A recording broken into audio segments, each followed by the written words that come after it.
Assalamualaikum dan salam sejahtera. Nama saya Siti Aisyah Nabila binti Mak Snaik dan nombor matrik saya C22B0706. Dan pembentangan ini merupakan refleksi individu saya berdasarkan pelibatan tugasan berkumpulan saya. Jadi dalam tugasan berkumpulan yang bertajuk Pembangunan Aplikasi Digital Warisan Tempatan bagi meningkatkan kesedaran terhadap kuih tradisional ini, saya telah diamanatkan sebagai individu utama yang bertanggungjawab untuk menjalankan sesi temu bual bersama pengusaha kuih tradisional. Peranan ini memerlukan tahap komitmen yang tinggi kerana saya menjadi penghubung utama antara informan dan kumpulan kami dalam memperoleh data lapangan yang sahih serta bermakna. Sebelum sesi temu bual dijalankan, saya terlebih dahulu menetapkan tarikh, masa dan lokasi yang sesuai bagi kesediaan informan. Dalam proses ini, saya memastikan persetujuan kedua-dua pihak secara beretika. Selain mengambil kira keselesaan dan kekangan masa pengusaha tradisional tersebut, persediaan awal ini juga penting bagi memastikan sesi temu bual dijalankan dalam suasana yang kondusif dan profesional.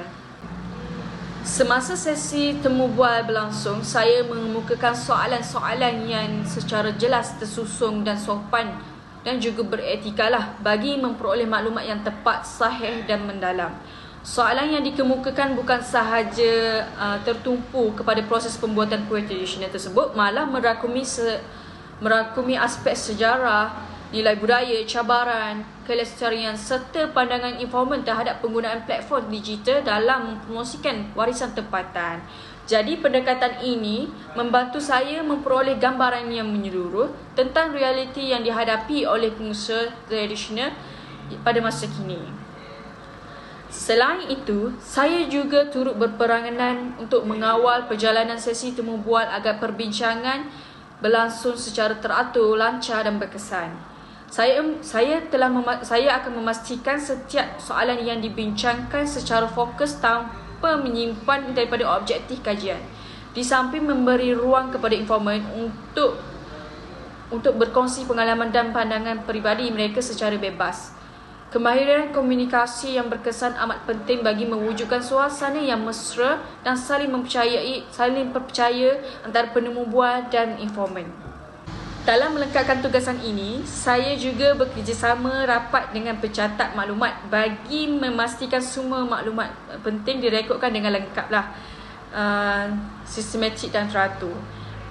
Kerjasama ini membantu mengelakkan keciciran data serta memudahkan proses analisis maklumat pada peringkat seterusnya. Saya juga memastikan bahawa maklumat yang diperoleh dapat dimanfaatkan secara optimum dalam pembangunan cadangan aplikasi digital warisan tempatan. Melalui pengalaman ini, saya menyedari bahawa penggunaan pendekatan digital ini, khususnya melalui pembangunan aplikasi, mampu menjadi medium yang berkesan dalam meningkatkan kesedaran masyarakat terhadap kuih tradisional yang semakin dilupakan ini. Tugasan ini juga bukan sahaja meningkatkan kemahiran saya dalam aspek temu bual dan komunikasi, malah ianya membuka minda saya tentang kepentingan untuk bagi pemeliharaan warisan budaya melalui inovasi teknologi yang terkini. Secara keseluruhannya, tugasan ini memberikan saya pengalaman pembelajaran yang bermakna dan membentuk sikap lebih bertanggungjawab serta peka terhadap usaha memartabatkan warisan tempatan. Sekian saja daripada saya. Terima kasih. Assalamualaikum.